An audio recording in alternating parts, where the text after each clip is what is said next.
20 साल की एज में पहुंच जाए, यानी 20 साल की सरिता लुंकड़ आपके सामने खड़ी हो, तो आप उसे क्या कहेंगी, कौन सी ऐसी सलाह देंगी? जो होता है ना लाइफ में, कभी कभी लगता है इस एज में आने के बाद कि काश मैं फिर से यंग होती तो मैं ये करती। तो पहले तो ये कि यदि बचपन आ जाए तो मैं बचपन की लाइफ जीना चाहूंगी, क्योंकि वो सबसे सुंदर लाइफ होती है कि जो काम करना है वो आज करो, जो सोच रहे हो उसको आज ही प्रयोग करो। तो उस वक्त हमारा शरीर साथ देना बंद कर देता है। ये आज मैं खुद महसूस कर रही हूँ कि मैं जितना करना चाहती हूँ उतना मैं कर नहीं पाती। सुंदर बात कही आपने कि जो करना है वो कर लेना चाहिए, उसे कल पर नहीं टालना। बिल्कुल नहीं टालना। बड़ा कठिन क्वेश्चन है फूल और कांटे। बहुत बढ़िया। नमस्कार, मैं हूँ शीलू लूनिया। कल्प से कलम तक के इस एपिसोड में आज आपके साथ एक ऐसी शख्सियत है, एक ऐसी समाज सेवी महिला है जो 1, 2, 3 वर्षों से नहीं, पूरे 30 वर्षों से समाज सेवा कर रही है। तो चलिए मिलते हैं। नमस्कार सरिता जी, बहुत बहुत स्वागत है आपका हमारे मंच पर। जय जिनेंद्र। जैसा कि सृजन बुक में मैंने आप पर कविता लिखी है, सेवा और स्नेह, है ना जी। तो ये जो आपका सेवा और स्नेह है, इसके बारे में जो मैंने लिखा है, आप उसके बारे में दर्शकों को बताइए कि ये टाइटल मैंने क्यों दिया था आपको। पहले तो मैं आपका आभार व्यक्त करती हूँ कि आपने मुझे चुना और मेरे बारे में लिखा, और इस प्रयास के बारे में तो मैं क्या कहूँ, क्योंकि मेरे को तो नहीं आता है ऐसा, इसलिए आपने बहुत सुंदर लिखा है। जब आपने पढ़ा इस पे तो आपको कैसा फील हुआ? बहुत अच्छा फील हुआ। सबसे पहले आपने ये रचना किसको सुनाई? मैंने अपने घर में सुनाई आके। उनका क्या रिएक्शन था? बहुत अच्छा। उन्होंने कहा मतलब बहुत ज़्यादा लिख दिया है तुम्हारे बारे में। नहीं, आप डिजर्व करती हैं वो। कि आपकी जो ये समाज सेवा की यात्रा है लगातार 30 वर्षों से चल रही है, तो इसकी शुरुआत और प्रेरणा आपको कैसे मिली? कहाँ से आपने शुरुआत की, ये थोड़ा दर्शकों को बताइए। लगभग 35 साल पूर्व हम लोग मनोरंजन की दृष्टि से घूमने जाते थे। तो जब घूमने जाते थे तो महिला शाखा अलग होके एक किटी पार्टी करते हैं, एक मनोरंजन करते हैं, उस हिसाब से हमने एक महिला शाखा का गठन किया और लगभग 23-24 महिलाएं थी, और हम लोग एक छोटी सी राशि 50 रुपए मात्र उससे महीने में जमा करते थे और छोटी छोटी सेवाएं करते थे। आज वहाँ देना है, आज ये करना है, कभी स्कूल जाना है, कभी धीरे धीरे धीरे धीरे बढ़ते बढ़ते आज बहुत लंबी हो गई, और बहुत खुशी है कि हम लोग ये काम कर रहे हैं जी।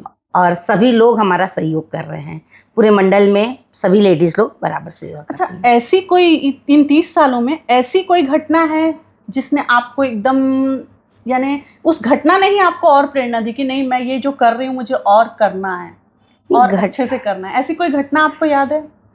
नहीं, हम लोग जैसे जैसे करते जा रहे थे, जहाँ जाते थे, कभी स्कूल जाते थे, कभी बच्चे बाल आश्रम गए हैं तो वहाँ देखे छोटे छोटे बच्चों को, जेल गए हैं तो जेल में देखे, तो मन द्रवित हो जाता था थोड़ा कि ये ऐसा करना चाहिए। जब हमारे वहाँ से लेडीज़ लोगों से बातचीत होती थी और तो ऐसा लगता था कि नहीं हमको तो और करना चाहिए। ऐसा कर करके हम लोगों ने राशि बढ़ाई, फिर अपनी अपनी तरफ से जो जितनी स्वेच्छा से देता था उस हिसाब से देता था, और उसके बाद हम काम करते थे। तो आज कहीं, आज वहाँ अनाथ आश्रम, आज बाल आश्रम, आज संजीवनी आश्रम, ऐसा जाते रहते थे हर महीने। आप लोग हर महीने हम करते रहते थे। आज आप लोगों का 30 साल कंप्लीट हो गया, और आज बहुत बड़ी राशि जमा हो गई और हम देने की कोशिश कर रहे हैं कि एक यादगार बन जाए हमारे लिए। आपकी जो जड़ें हैं बहुत ही गहरी मुझे प्रतीत हो रही है, तो शायद कहीं ना कहीं ये चीज़ें जो है आपके अंदर बचपन से ही आई होगी। बचपन से ही आपके माता पिता ने आपको वो संस्कार दिए होंगे, वो सेवा की भावना। जैसा अभी आपने बताया कि आप लोग किटी पार्टी के हिसाब से करते थे, लेकिन वो सेवा में बिल्ड हुआ, आपने उसको सेवा का रूप दिया, तो कहीं ना कहीं ये जड़ें जो है आपकी बचपन से ही रही होगी। तो उस बारे में आप बताइए कि आपका बचपन कैसा रहा और आपने क्या क्या चीज़ें घर में ऐसी देखी कि उससे प्रेरित हुआ। बचपन मेरा बहुत ज़्यादा अच्छा था।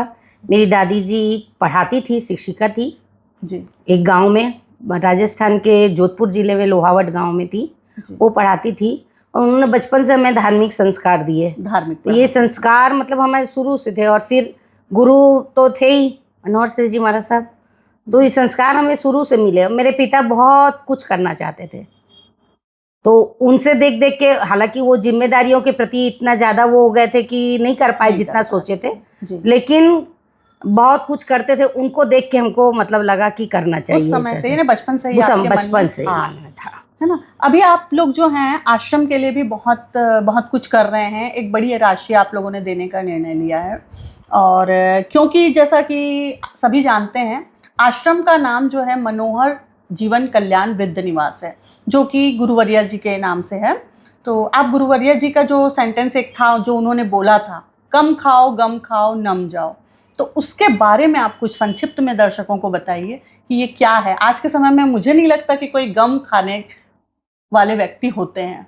गुरुवर्या श्री का ये उपदेश आज के ज़माने में बहुत ज़्यादा ज़रूरी है जी। और कम खाना तो कई लोग एक्सरसाइज के हिसाब से भी कर लेते हैं, लेकिन गम खाना बहुत मुश्किल है। लेकिन फिर भी ऐसे कई लोग हैं जो गम खाते हैं, और उनकी इस बात का प्रभाव मेरे ऊपर भी बहुत है। और मैंने गुरुवर्या श्री का मतलब केवल नाम है तृप्ति लूनिया, जब मैं सुनी और ये आश्रम चला रही आज से 5 वर्ष पूर्व जब मैं आई थी, तो बहुत प्रभावित हुई थी उससे कि मैं मतलब इतना आश्रम चला रही है, इतनी छोटी सी बच्ची है, लेकिन जब ने उन्होंने मनोहर वृद्ध निवास नाम रखा तो मैं अपने गुरु के प्रति समर्पित हो गई, गुरु के नाम के प्रति समर्पित हो गई। और परम पूज्य शुभंकर आशीष जी महाराज साहब, जिनकी बचपन में मैंने पहली दीक्षा एंजॉय करी थी, वो दीक्षा उन्होंने मुझसे कहा कि ये जिम्मेवारी तेरे को संभालनी पड़ेगी, जो आप बखूबी संभाल रही हैं। जो मैं इसलिए ज़रूरी हो गया मेरे लिए, और मैं कोशिश कर रही हूँ कि मैं इससे ज़्यादा समय दे सकूँ और कर सकूँ। सरिता जी, जैसा कि आपने बताया कि आपने बचपन में दीक्षा एंजॉय की, अब मैं बचपन तो नहीं कहूँगी, लेकिन मैं ये कहना चाहती हूँ कि अगर आप 20 साल की एज में पहुंच जाएं, यानी 20 साल की सरिता लुंकड़ आपके सामने खड़ी हो, तो आप उसे क्या कहेंगी, कौन सी ऐसी सलाह देंगी? जो होता है ना लाइफ में, कभी कभी लगता है इस एज में आने के बाद कि काश मैं फिर से यंग होती तो मैं ये करती। तो आप दर्शकों को बताइए कि आप कैसी सरिता लुंकड़ चाहेंगी। पहले तो ये कि यदि बचपन आ जाए तो मैं बचपन की लाइफ जीना चाहूंगी, क्योंकि वो सबसे सुंदर लाइफ होती है जी। दूसरा ये कि मेरे सामने यदि 20 साल की मेरी बेटी खड़ी हो, मेरी बहू खड़ी हो, तो मैं उसे ये सलाह देना चाहूँगी कि जो काम करना है वो आज करो, जो सोच रहे हो उसको आज ही प्रयोग करो, क्योंकि ऐसा नहीं करने से बाद में वो करेंगे करके तो वो जिम्मेदारी खत्म हो जाती है। पहले पारिवारिक जिम्मेदारी निभाओ, फिर उसके बाद बच्चे हो जाते हैं, बच्चों की निभाओ, तो वो काम करना बंद हो जाता है, तो हमारी सामाजिक गतिविधियाँ, धार्मिक गतिविधियाँ धीरे धीरे कम हो जाती है। और जब हम जिम्मेदारी से हटते हैं कि अब हमारी जिम्मेदारी खत्म हो गई है, तो उस वक्त हमारा शरीर साथ देना बंद कर देता है। ये आज मैं खुद महसूस कर रही हूँ कि मैं जितना करना चाहती हूँ उतना मैं कर नहीं पाती हूँ। तो ऐसा है कि जो बात अपन को करना है उसको कल पे नहीं छोड़ना है, बिल्कुल ये चाहती। बहुत सुंदर बात कही आपने कि जो करना है वो कर लेना चाहिए, उसे कल पर नहीं टालना, बिल्कुल नहीं टालना चाहिए, बिल्कुल। और सच है, हम पारिवारिक जिम्मेदारियों के साथ अगर इन सब कामों को कर लें तो बहुत अच्छा होता है। एक एज में पहुंचने के बाद हम काफी कुछ कर लेते हैं। हालांकि आप लोग तो 30 साल से समाज सेवा कर रहे हैं, बहुत अच्छा काम कर रहे हैं आप लोग, और आप जैसी शख्सियत से मिलकर बहुत खुशी होती है। धन्यवाद। यदि आपकी जीवन यात्रा पर मैं एक किताब लिखूं तो आपके हिसाब से उसका टाइटल क्या होना चाहिए? बड़ा कठिन क्वेश्चन है ये। फूल और कांटे।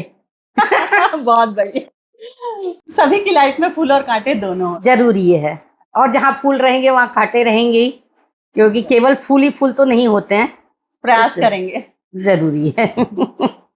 आप पे जो मैंने कविता लिखी है सेवा और स्नेह जी, उसमें कोई ऐसी पंक्ति जो आपके दिल को छू गई है, वो बताइए। बिल्कुल, ये बात मैं दर्शकों से भी साझा करना चाहूंगी और दर्शकों को भी कुछ पंक्तियां सुनाना चाहूंगी।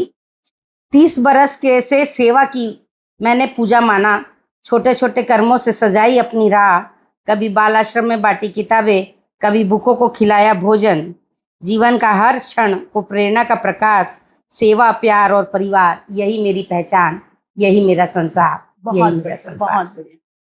मैंने तो सिर्फ इसे लिखा है, लेकिन आपने इन चीजों को जिया है ना। बहुत अच्छा लगता है मुझे ये देखकर पढ़कर कि आप लोग, आप जैसी महिलाएं जो है इतने लंबे अरसे से सेवा का कार्य कर रही हैं, और मैं चाहूंगी कि आपका ये प्रयास और अनवरत चलता रहे और आपके साथियों का भी साथ और सहयोग आपको हमेशा मिले। बिल्कुल, मैं भी यही चाहूंगी कि मेरे ऊपर देव गुरु धर्म की कृपा बनी रहे, और मुझे बहुत लोगों का दिव्याशीष मिलता है, और आज भी बड़ों का आशीर्वाद, साथी वर्ग का सहयोग और बच्चों का प्यार निरंतर मिलता रहे और मिलता रहेगा, ऐसे कामना करती हूँ।